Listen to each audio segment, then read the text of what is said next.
Welcome to the WowFactor Podcast with yours truly, Samuel Kamgisha. And on this wonderful episode, we have a special guest. He is a solopreneur, a serial entrepreneur, investor, and an author. And he founded his first business in as early as 1998. So he's not someone of this current generation. And most of all, he has been on the Inc. list for the top 5,000 businesses 5 times in a row. And he has also been part of 5 acquisitions. So this someone is of strong substance here. And he has also partnered with Kevin Harrington, one of the original sharks of Shark Tank. And as well as his most recent business is the all-in-one-marketing.com that helps, which is created to help companies to scale their digital marketing without making costly mistakes. So without further hesitation, I would like to introduce you to Phil. Welcome to the podcast. Yes, thank you for having me. So how has been your week?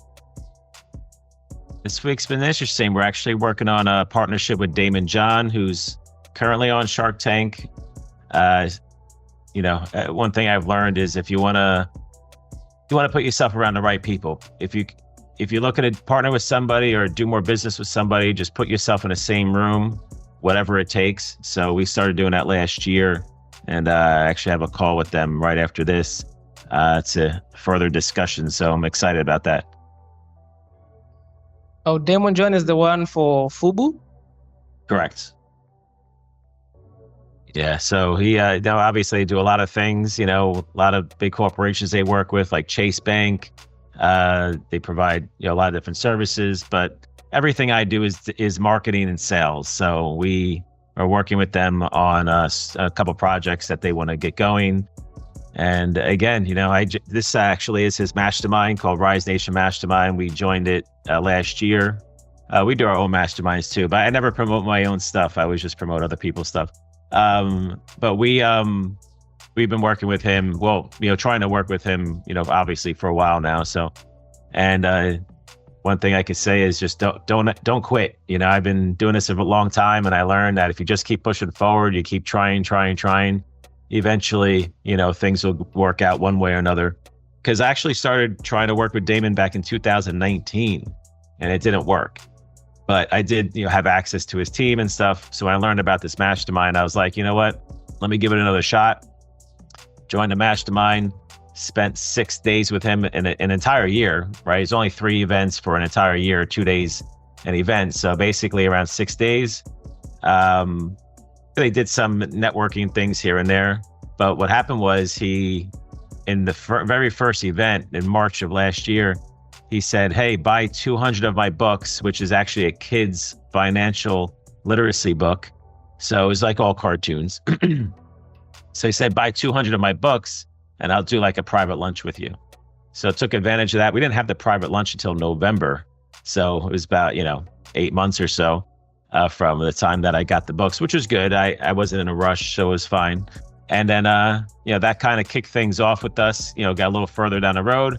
And now we're here, in April, trying to get to that next step. So, a lot of people think business is a sprint, but it really is a marathon. Everything takes a lot longer than you would ever think it does. But in the end, it's worth it, right? It's not easy, but it's worth it. That's very true on that. And it's impressive that you did that initial investment of those 200 books to make sure at least you get to build the bridge between the two of you and start the conversation. Right. So as we start this off, who is Philip Smith? Man, I wish I knew. Now that I'm in my 40s, life changes. My 20s, I was one way as an entrepreneur, my 30s another way. But at the end of the day, to make a long story short, we grew up very poor. Electricity would get shut off, lights would get shut off. We're on, Medicaid, Medicare, whatever it was back then. And free lunches at school, but I would tell my friends that we prepaid because obviously it's embarrassing. Took public transportation, had food stamps, the whole nine. Used to sit online for government milk and cheese in the 80s. And at the end of the day, both my parents passed away. My mom died in a car accident when I was 15. My dad died of alcoholism years later. And I got into a lot of trouble between 18 and 21. I did a lot of bad things, got arrested 4 times.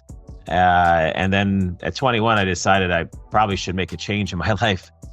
So I finally did. A family friend actually offered to pay for me to go to college at 21. And at 23, I did an internship, finishing my associate's degree. And what happened was I also at the same time had an offer to start a business. So I knew a very wealthy man at the time.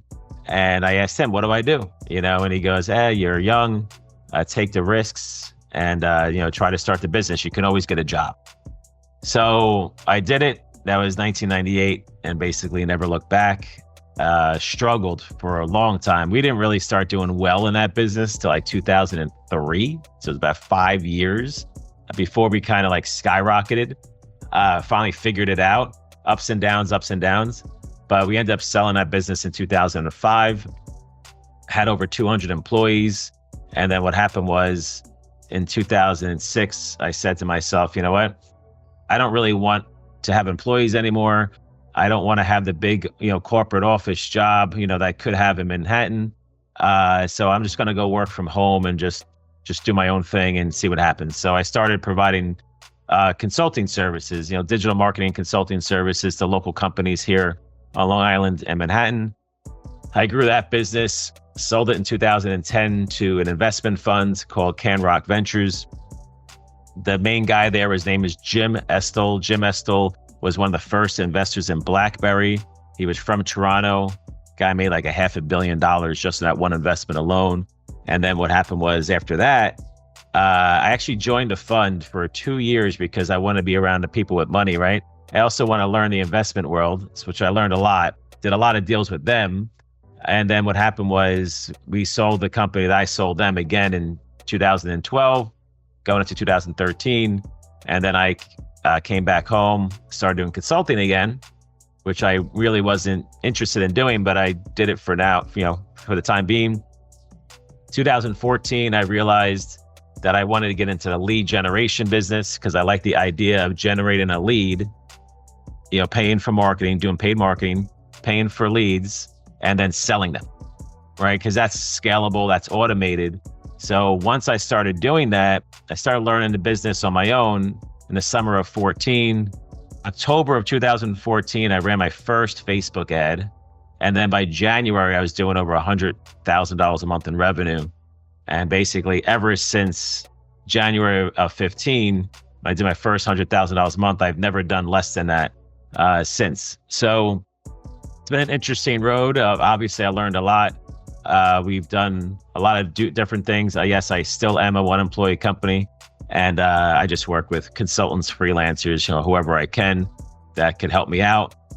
And I just don't have an interest in building this massive business. Of course, I could try to do that, but I just have no interest. And I try to stay as small as possible, but make the most money as possible. So, quite the wealth of experience. So, just like today's topic is talking about how to build a 7-figure business as a solopreneur. To your best explanation, who is a solopreneur? Well, what they say is just basically your one employee company, right? A lot of them have been formed because of the, Ubers and Lyfts and Uber Eats and, those types of jobs. Those actually what skyrocketed. But for me, I'm more about how do I work from home? Because I don't want to drive around all day picking up strangers. How do I work from home and scale a business?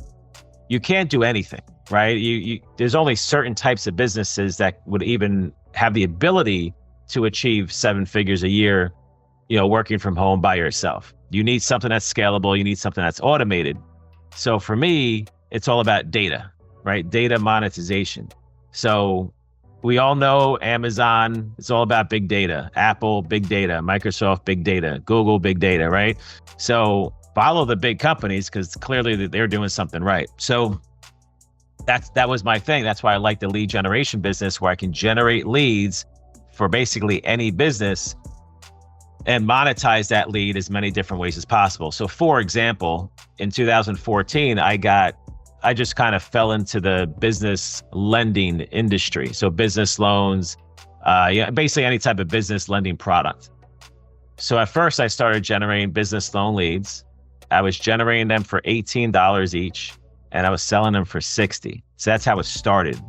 It was all about timing. One thing I will say is that, someone did a study on on the Fortune 500 companies, and the number one reason why they were successful is because of timing. So that is the number one thing and reason why you get into certain things. Like right now, get into AI, right? We jumped into AI because it's the right time. You don't want to wait 2 or 3 years because you'll be so far behind.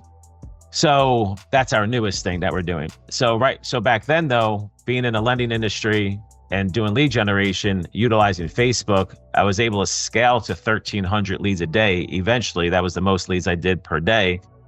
But this is what happened was, when I started generating business loan leads, I was selling the leads to certain buyers that needed certain filters. So the first filter I was selling was businesses that did over $10,000 a month in revenue. So that was the only lead I was selling. So that lead cost me $18. A lead, again, that generated it over $10,000 a month in revenue. Then what happened was I realized I could sell off credit repair leads. People that just had bad credit, which most people do, they have bad credit. So another company was buying those leads for me for $3. Then I started, getting the word out. Hey, I have these leads. Who could I sell them to? What filters do you need? So another company were buying leads for me for $8 a piece. All they wanted was a lead over 680 credit score. Then I had a company that was buying leads for me between $4,000 a month and $10,000 a month in revenue. So the whole idea, and they were paying $20 a lead. So the whole idea is you generate these leads come in, and then what happens is you have different filters. Over $10,000 a month in revenue, less than $10,000 a month in revenue, good credit, bad credit, right? It didn't matter. I have different buyers for different filters. So that's how you really skyrocket your profit. And obviously you can generate more leads, make more money, and that's it. And I always sold my leads as cheap as I possibly could because I wanted to keep the buyers around. I wanted longevity. I didn't try to make top dollar off every single lead because then companies could find somebody else, or maybe they don't turn a profit. So you want to make it as easy as possible for them, just so I can obviously make the money back in volume. Because you also have the age leads, right? Once I generate a lead, let's just say I generate a lead today. For me, I would tell my buyers, I would say, listen, you get the exclusive on this lead for 30 days. After 30 days, I'm going to sell it for $1 to somebody else, right? And then I would sell it for $1 multiple times down the road. But I had companies that bought every single age lead I had. This one company actually bought over 6 months. They bought over 400,000 age leads. That's pure profit of another 400 grand in 6 months. And I had multiple companies that bought all my age leads over time. They didn't buy it in one shot. It was over time. So there's just a lot of different ways to monetize, all the lead flow that I had, and it worked very well. So, that dovetailed into providing my own services. We do more educational stuff today, where we provide actual services and we show people how to do lead generation. So that's a separate business. Then I turned it all-in-one marketing. We built out last year for marketing services. So it just kept building, building more and more revenue streams. So how did you know that the lead generation business was the it for you, or was the right business for you to go down that path? So the first time I learned about it was actually 2011. I was at the investment fund and somebody actually flew up from Florida to New York to try to get an investment. And he explained it to me. And I was like, wow, why didn't I ever think about that? Because at the time I was never doing paid marketing. I was doing search engine optimization and different types of, social media stuff. Craigslist marketing was actually big back then. So what happened was, when he explained that to me, I really liked it because I like the analytical side of it. Like I feel I'm very analytical and I can piece things together. And the lead generation business for me was, all right, I need to go generate leads, need to get them at the lowest price possible. Then I need to take all these leads, sell them off, find different buyers, for different filters, et cetera, et cetera. And what happened was I just liked that whole business model because I knew that I could do it all myself. I knew that it can scale. and I knew I wouldn't need any people to scale it. So I was like, this makes total sense for me. So in 2014, I said, you know what? I'm just going to do it. So I literally dropped everything. I had consulting clients. I actually literally just got rid of everybody. I dropped everything I was doing. I said, I'm going to figure this out because I believe that this is the future for me. A lot of people just don't like to take risks. You know what I mean? So for me, I just took a risk, and I just believed in myself. If you don't believe in yourself, and I will tell you, that's the number one reason that people don't move forward with a business or whatever. They don't have confidence in themselves. That's the number one reason. And I've seen this happen over and over and over again. So people psych themselves out. They get in their own way. They think too much about the negative stuff. But what people don't realize that if you literally just put the effort in, you don't quit, you learn, I call it learn, implement, and execute, right? Just move forward with whatever you're doing because eventually you'll figure it out as long as you don't quit. So for me, it just made sense. It actually took me, I really started learning the lead generation business in April, May of 14. And I didn't run my first paid ad until October of 14. So I took that, 5-6 months of learning the industry. I made money other ways, right? Just kind of doing things. But I knew myself, and I have to know everything about something. Not to move forward. I just need to learn everything about something. But I'll move forward without knowing anything. Like I've done plenty of stuff without knowing anything. And I said, I'll make mistakes, no big deal. Let's just move forward. I'll figure it out. So I also call myself like a professional problem solver. You're always going to run into problems in any business. And as long as you're willing to put the effort into solving them, because it's always a solution, you'll do that and you'll keep moving forward. So for me, it just made sense. I spent the 5 or 6 months learning the industry, making money elsewhere. I was making like 10, 20, 30 grand a month, learning the industry. But I knew that I needed to get to the point where I was, doing paid marketing, generating leads, selling them, and scaling that. And it just took me a little while to finally get there. But once I did, I never looked back. So on that path, so how would you, in the eyes of someone who wants to be a solopreneur, how would you validate that this solopreneurship is capable to generate 7 figures? So in order, and for any business you're talking about, like just how do you find a business to do 7 figures as a solopreneur? How do you validate it? The only way to do that is it has to be automated and scalable. That's it. You can't need people to grow. So for example, when I did my digital marketing consulting business, in order for that business to really scale, I needed people. So I just grew it as far as I could go by myself, and I just kept it there. So like you can't do it at a restaurant, you can't do it at a construction company, you can't do it with a dentist office. You know what I mean? Like there's just certain businesses that will never achieve that type of success.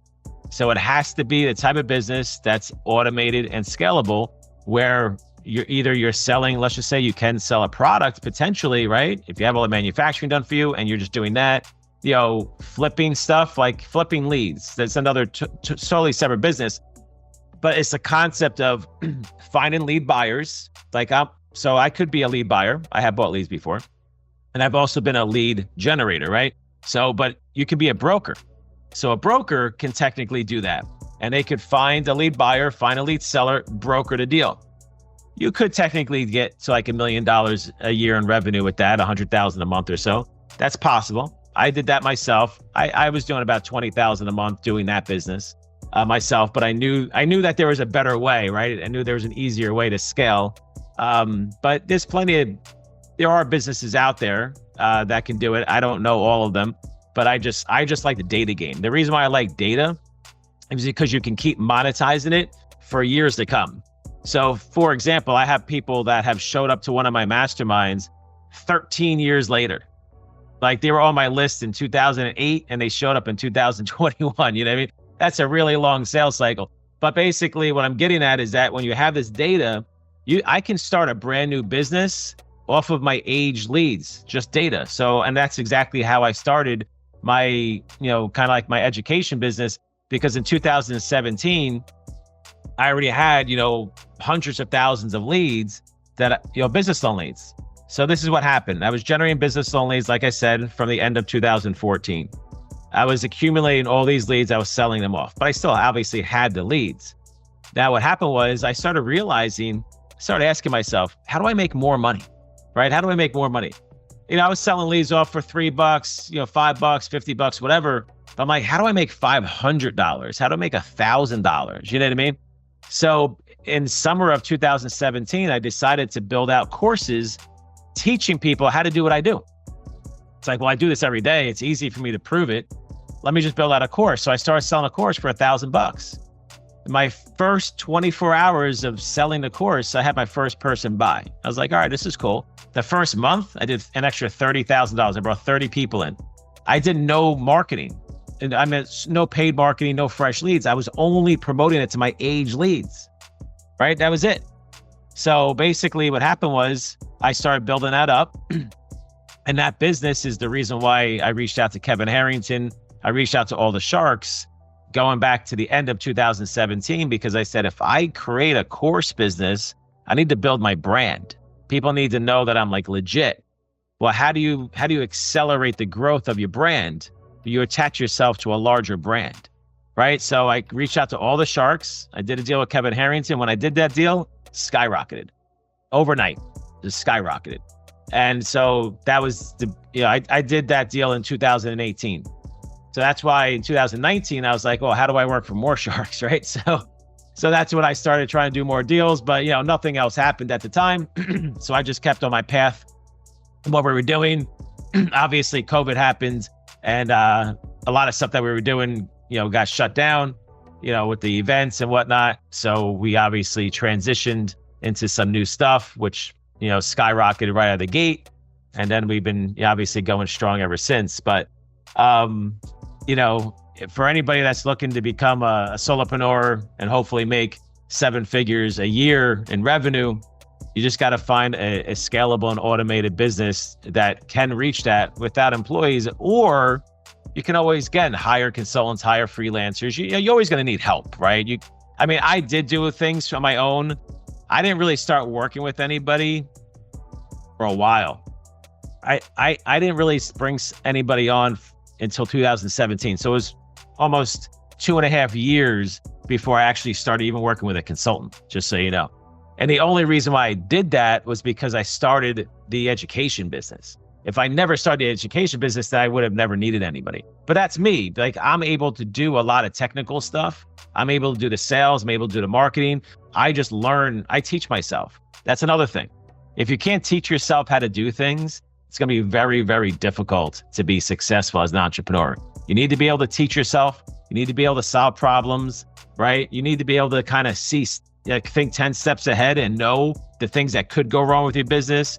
Of course, we can always talk about the things that go right. That's easy. But you got to know what could go wrong so you can have a plan in place if it ever does, right? So that's another very important thing.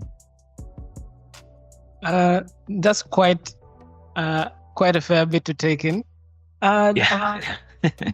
Quite a fair bit to take in. So let's track it just a few steps back. You've run your lead generation business for quite a fair bit of time. You're running it mostly independent without anyone with you. So the question would be, what are some of the challenges you faced with going headstrong into solopreneurship? What challenges did you face? It's what I see a lot of people have issues with is the discipline. People that work from home, employees that work from home, they're always looking for a way to not work and, pretend they're working, right? Whatever technology is monitoring them. To be successful, the number one thing is, again, you have to have confidence in yourself. You have to have the discipline to work, right? Put the effort in. See, I'm a workaholic, right? So for me, it's very easy. I enjoy sitting at my desk. I have 4 monitors, multiple laptops, whatever I need, I have it to get the work done, but I enjoy it, right? So if you don't enjoy what you're doing, because you're always going to run into issues. I was up to 2:00 in the morning last night working, because during the day, it's very hard for me to get stuff done. So after everyone's sleeping, between like, let's just say 10 o'clock to like 2 o'clock is typically when I actually get stuff done at night. And then obviously, I hate the morning. So I'm not really good at doing work in the morning, but I'm always doing something during the day, whether it's emails or dealing with people that I work with, whatever the case may be, or I have scheduled calls, or podcasts or TV interviews, whatever I do. So it's hard for me to get stuff done during the day. I have kids, so obviously I want to be around for them, which is another reason why I always want to work from home. But you have to love it. You have to have the discipline, and you have to be willing to not quit, right? You can't start it and just quit because you don't have success in 2 weeks, right? There's one business I started, it's a side thing. It took me 4 months to make my first $1. And this going back to like 2008. I tried something separate. I did that for about 1.5 years. Yeah, I made some money, but it took me 4 months to make my first $1. And for me, it's almost like a challenge. Like I don't like failing, right? I don't like losing. So for that business, I was like, I can't fail. Like I can't, what are you talking about? So I just did it just to prove to myself I could do it and make money. Even the course business, when I started selling courses and back in 2017, I did the whole Kevin Harrington thing. The only reason why I started doing courses, to be honest, is I saw people like Ty Lopez out there and, Grant Cardone's of the world, right? And they were selling courses. And I looked at them like, I can do that. These guys have nothing on me. So I literally just started selling courses just to prove to myself that I could actually do it. And it just turned into its own business without me even realizing, that it was turned into its own business. So at the end of the day, it's, you just have to have it. You have to believe in yourself, the confidence in yourself, and that do not quit attitude. I like that.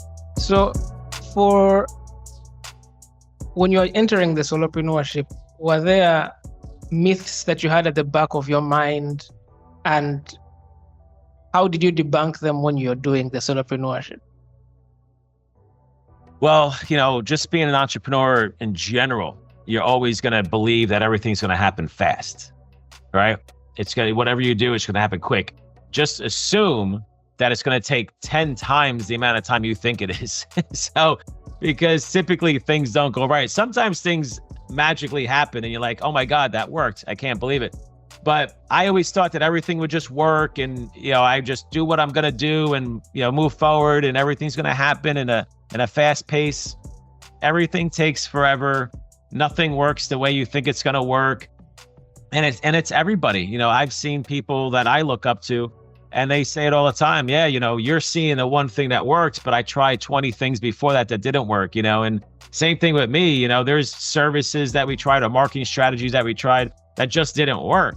And then we do something new and all of a sudden it works. Sometimes what you think is going to work is the complete opposite works. Like, for example, just as an example, Facebook ads, when I first started, we thought we had to put up professional ads, like really nice looking ads on Facebook.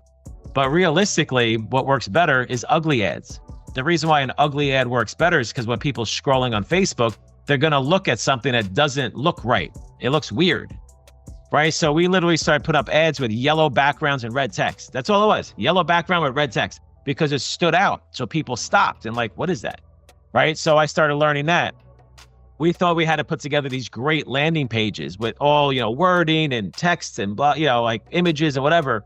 Then we realized all we had to do is put up a form. We have one line of text and a form.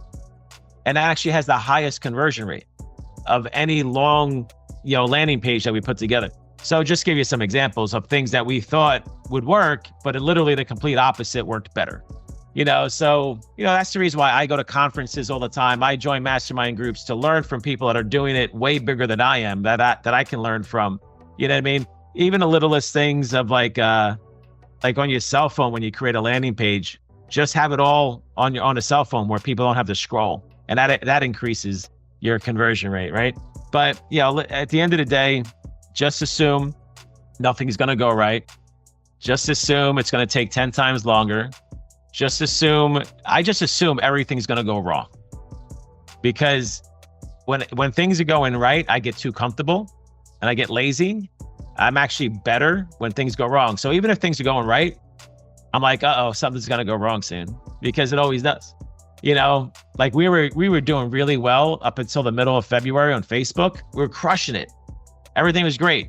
All of a sudden, Facebook had a glitch, like going back to, I think, February, where everyone got logged out. Like, I don't know if you remember, but everybody got logged out of Facebook one day. And ever since then, the ad platform skyrocketed in cost.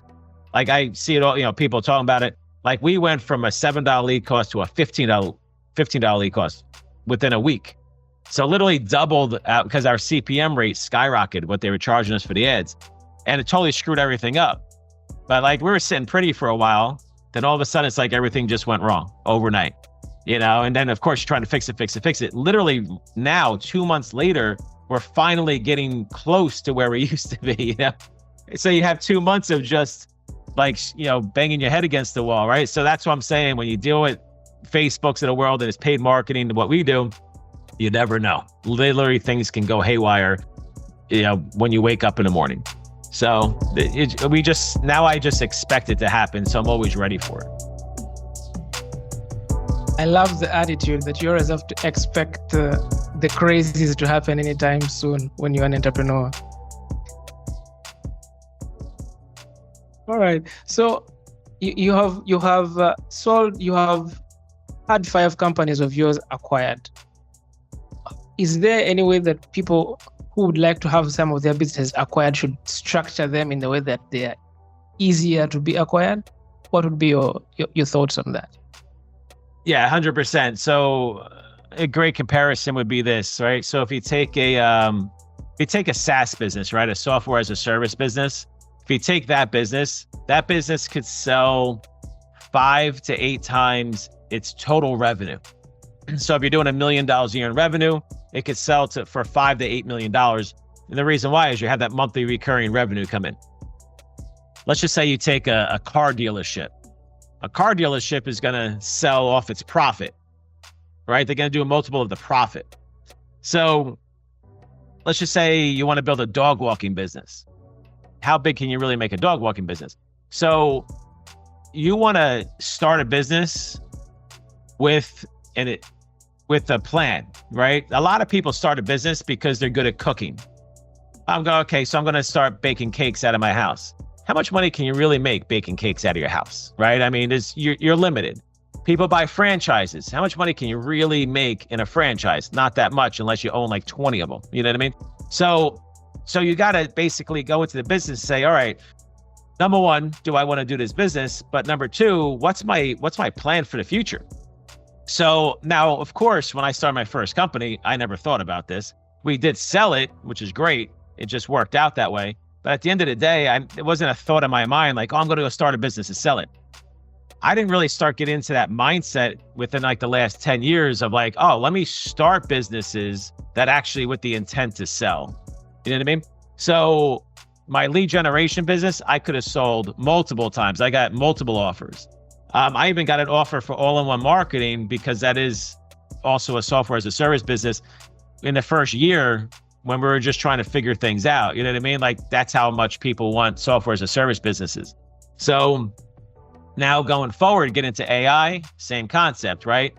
That's another business that you can turn into a software as a service. You charge, $900 to $1,000 a month. You build out AI for people, you manage it for them, and that could be its own SaaS business or software as a service. So you have to look at the business and say, all right, I'm going to start this business. It doesn't matter what business you start, you're going to put the same amount of time and effort into building it, right? It doesn't matter what it is, right? You're going to put all your time into building it. So you might as well build it with the scalability of it, the automation of it, like I like, and obviously the potential exit of it. Or else what's the point?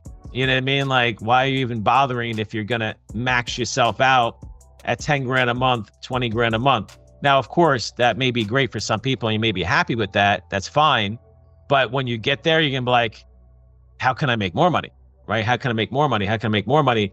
And if you're like, crap, I screwed myself because now I'm maxed out at 20 grand a month, unless I want to go hire a bunch of people, but then that cuts into your profits anyway.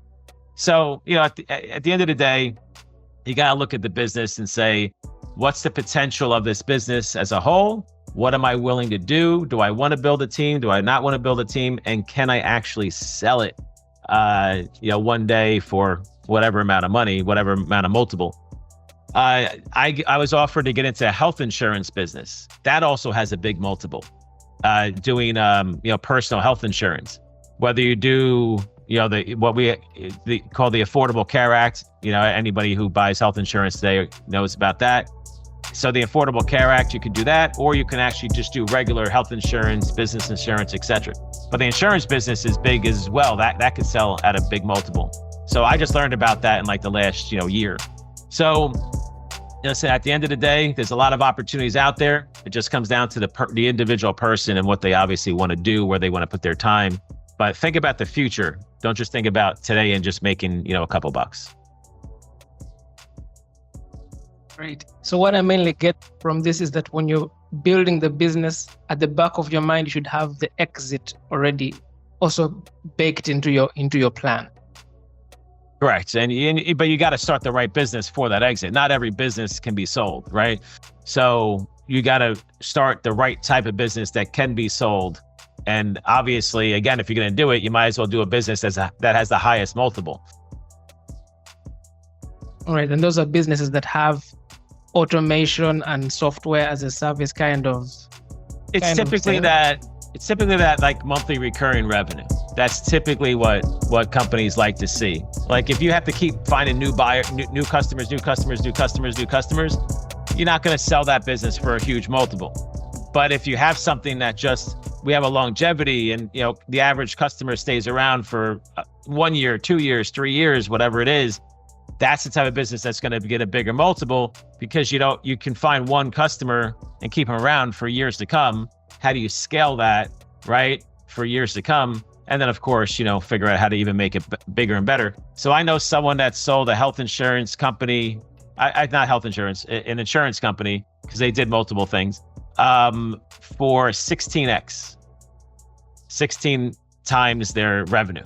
They sold it for $140 million, right? They sold it to a company that's doing billions, but that's what that company does. That big company buys up all these smaller guys because they know when they bring that company in-house, they're going to, make a ton of money off that business for years and years to come. Just awesome. So based on your experience, why do you think businesses fail? Usually you're undercapitalized, right? You don't have enough money for the pitfalls, because again, everyone assumes they're going to start a business, they're going to make all this money.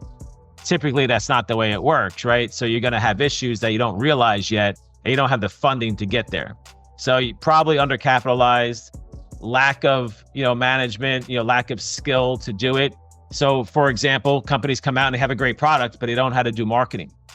Maybe you're a really good marketer, but your product sucks. You know what I mean? So everything has to work together. And most people don't think about that. When I was doing my consulting, that was the biggest problem I saw with companies, was they had a great product.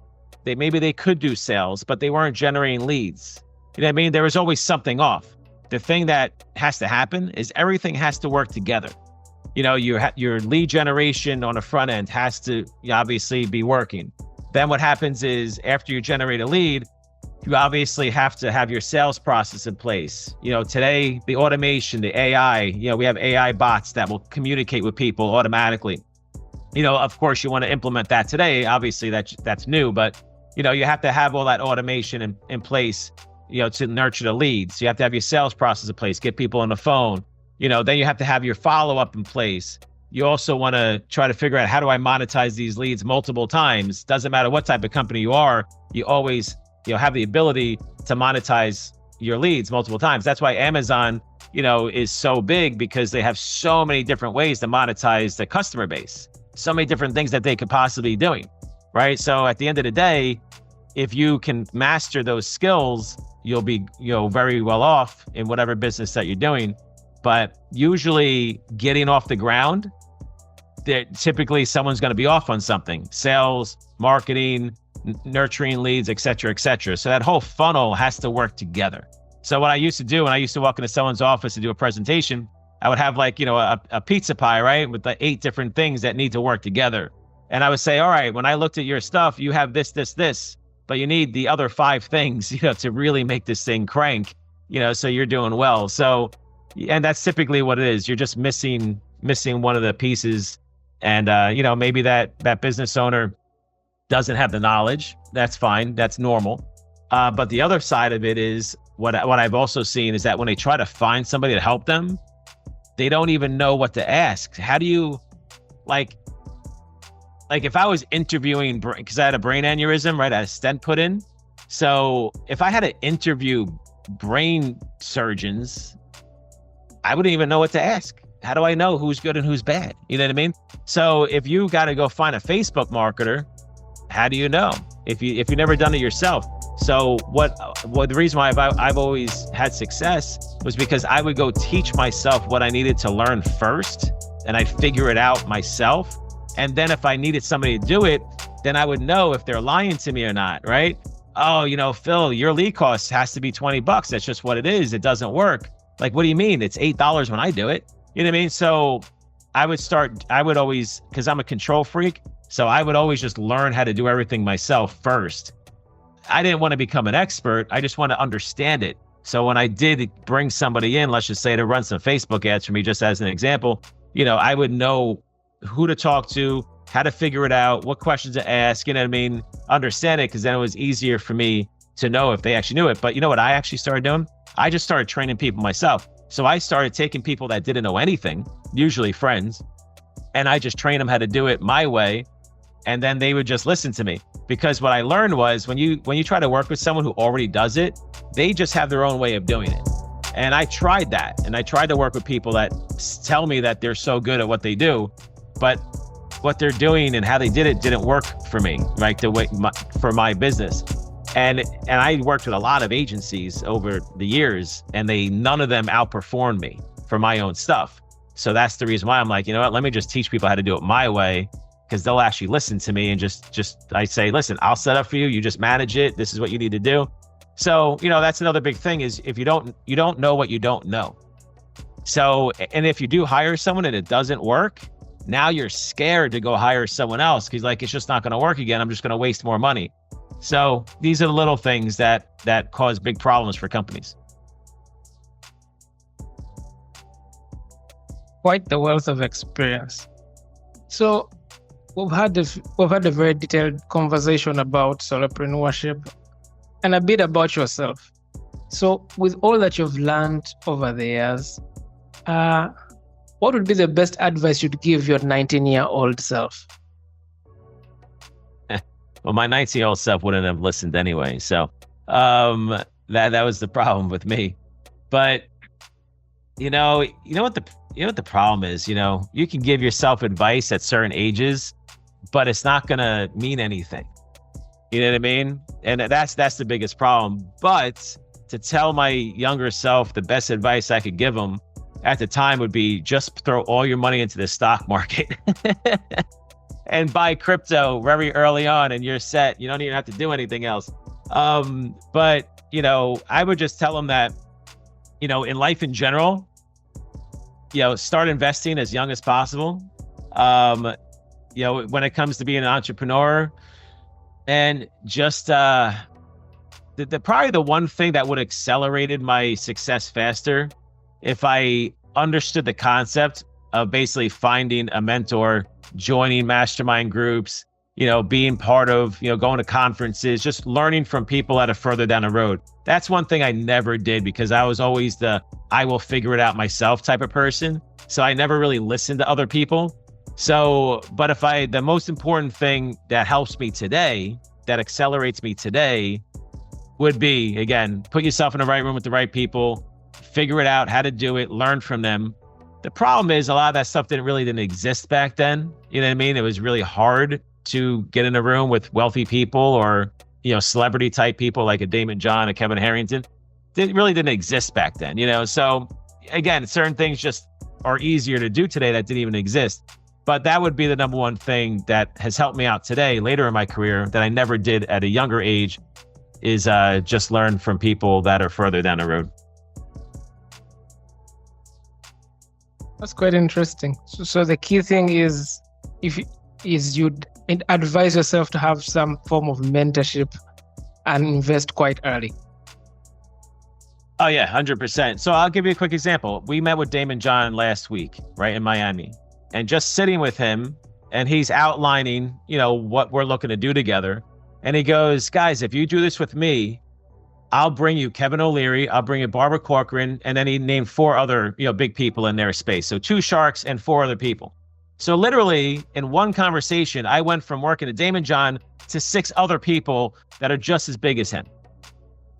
So I just 6x'd, right, in one meeting. So that's what I'm saying is if you put yourself around the right people, the opportunities will present themselves. That one person, think about, the Bill Gates of the world and, Mark Zuckerberg's of the world, right? They just have access. They have, people, they can just make deals happen. That's the reason why people want to go to Harvard, is because of the access that they're going to have going forward and the contacts they're going to have. That's more important than anything else. Any billionaire you've ever met or you ever will meet will always be about the networking, putting yourself around the right people, political contacts, whatever it is, right? And usually those guys are doing something shady at the end of the day, right? So, but at the end of the day though, they have the access, they have the contacts, number one, to get themselves out of trouble, but also to get themselves into trouble, get themselves into deals. So that's really at the end of the day, the number one thing that's going to accelerate you. Even Kevin Harrington, when I first met him, I started talking to Oprah's team, not Oprah directly, but I talked to her boyfriend, Stedman Graham, and I talked to him on the phone within 2 weeks of doing my deal with Kevin. I'm like, holy crap, these guys got me on the phone with Oprah's team, and I actually met Stedman in Chicago. So they just have access. It just opens up doors, and you get, instant opportunity. So like even people that work with me, I've helped multiple people generate millions of dollars in revenue. And just because of my experience, my access to people in the industry, I'm able to accelerate their growth because I've already done it, right? And it just opens up more opportunity. There's a kid, Conrad, he started with us when he was 25 years old back in 2020. And just by being with us in Vegas at a conference, we introduced him to a company that within the first month, he made 40 grand. And the only reason why he got that was because he was with us. Right? It was just in the right room at the right time, with the right people, so he just got some access to something he never would have got on his own. So that's why you got to do that. And just by hanging out with Damon for 90 minutes, like he's like, oh, I got 6 other people you guys can do this with. And like people, I would never get into Kevin O'Leary. It would take me a long time to open up that door. But Damon saying, hey, Kevin, I got this for you. Hey, Barbara, I got this for you. Done. When I was sitting in his building, waiting for Damon to come down, Lori Grenier, it was right next to him walking down. He introduced me to her, right? So boom, there's another one, right? So what I'm getting at is you hang out with the right people, opportunities will just present themselves as long as obviously you're the right person for the job. Wow. I had you mention Harvard somewhere. So what's your take on should we go down the route of going to schools or education, or should we just venture right into businesses? What's your thought on that? That's really more of like, you have to decide on a person that, not everybody can go from 0 to 100, right? They have to take certain steps. For me, like my kids, for example, I have one kid that I think that I could easily teach to do what I do. The other child, I don't think that that's going to happen. She would have to go into a different direction because you have to learn the person. Not everybody can do this. Not everybody can do what I do, right? It's not the easiest thing, and you have to be willing to take it on because it's going to punch you in the face. You're going to get knocked down, and you have to be willing to keep moving forward. Not everybody can handle that. A lot of people just like to be an employee, right? And they kind of do something on the side because they need the comfort. Not everyone can take on the risk. So, but if school, do I personally believe that school did anything for me?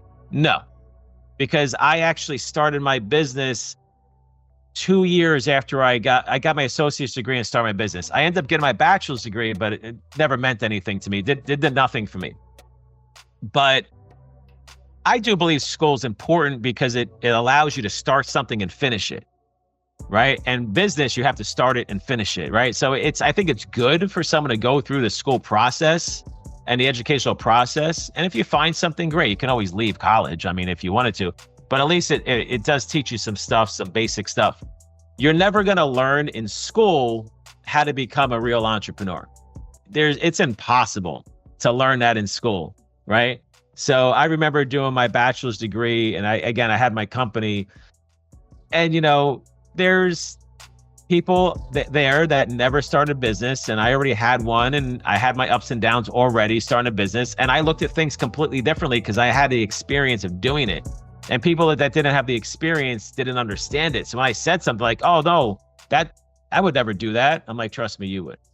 You know what I mean? When your back's against the wall, you would. You know what I mean? So it was a hard conversation to have with somebody who had zero experience that was in school. But at the end of the day, I would start a business as soon as possible, whether you went to school or not. Just find something to do, right? Like I used to sell blow pops in 7th grade. In 5th grade, I used to rent my Nintendo games for $1 a day. So it's 3 days for $3, and a late fee was $1 a day. And who went to collect? The biggest kid in my school went to go collect if someone didn't give me my Nintendo game back. And he went and collected my $3. So, but I had that entrepreneurial mindset at a young age. I did a paper route at 12 where I had to go buy the papers. I had to go charge for them, you know what I mean? And I had to deliver them. So it was like your own little business.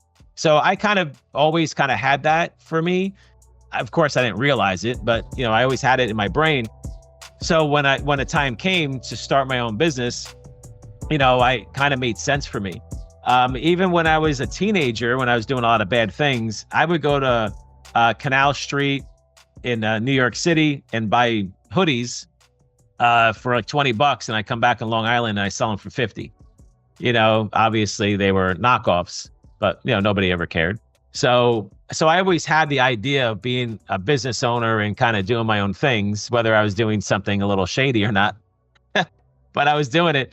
But, once I actually grew up and changed my life around, I started getting into, real businesses that can make real money.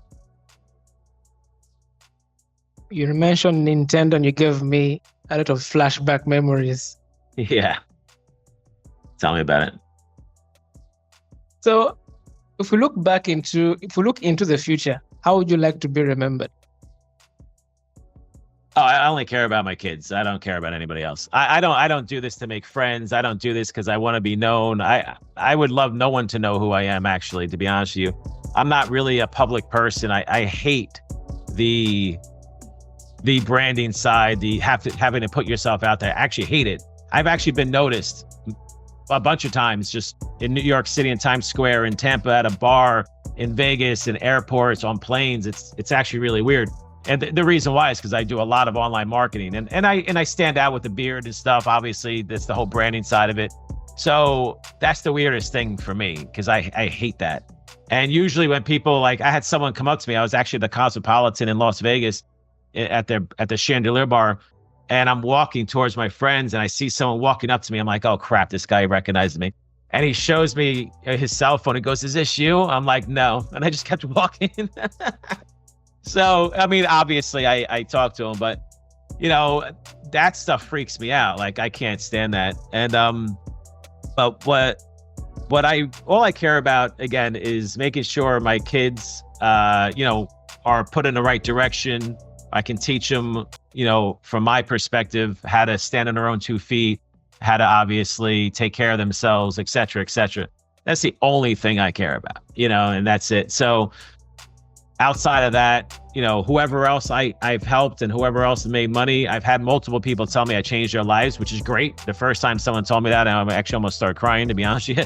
That actually happened in Fort Lauderdale at one of our masterminds. So it's really cool feeling to help other people, but the people I actually truly affect, sure, they'll always remember that on their own.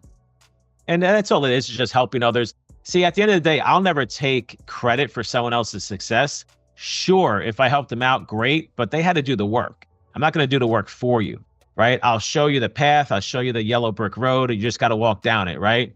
But you got to do the work. And that's the problem, is that most people, don't want to do the work. They say it, they say they want to do it. They say they want to make more money, but they don't really want to do it. Because if you really want to do it, you'll figure it out. Like, for example, when I was growing up, my teens and 20s, I was like, all right, man, I want to go to the gym. I want to get a 6-pack. I want to start working out. And I start and stop. And I realized one day, I'm like, you know what? I'm going to stop lying to myself because I know I'm not going to do it. I know I'm not going to go to the gym every day. I'm just not that person. So I stopped lying to myself. A lot of people just lie to themselves and they believe their own lies that they're actually going to do something. But if you really, really, really want it, you're going to actually do it. And if you don't want it, you're not going to do it. It's just that simple. Wow. Phil, it has really been quite the conversation. I bet whoever listens to this is going to be loaded with a lot of information about entrepreneurship.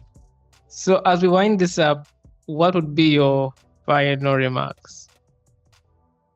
My final remark would be one quick story for you. And it all comes down to marketing. One thing when it comes to doing marketing for your own business is you have to put out there what people want to see and what they're going to react to. I'll tell you this quick story. So there's a guy, Billy Jean is marketing. Billy Jean's out of San Diego, very big marketer.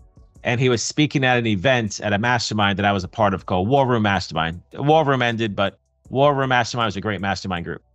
And so we were back in 2018, it was April in Beverly Hills. And he was speaking, and I saw him at eating lunch. And I was with this guy that was helping me out with some stuff.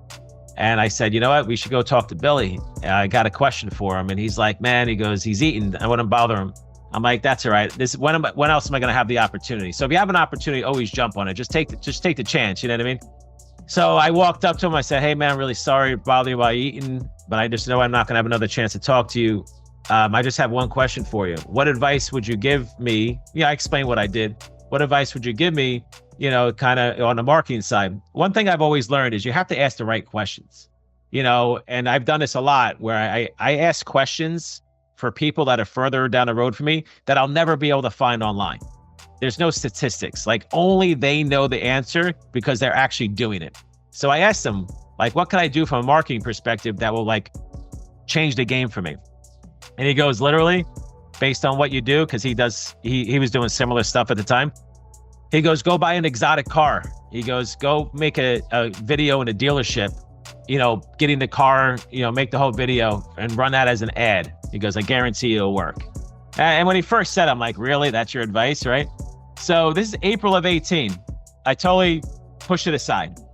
At the end of the year, I started thinking to myself, I'm like, you know what?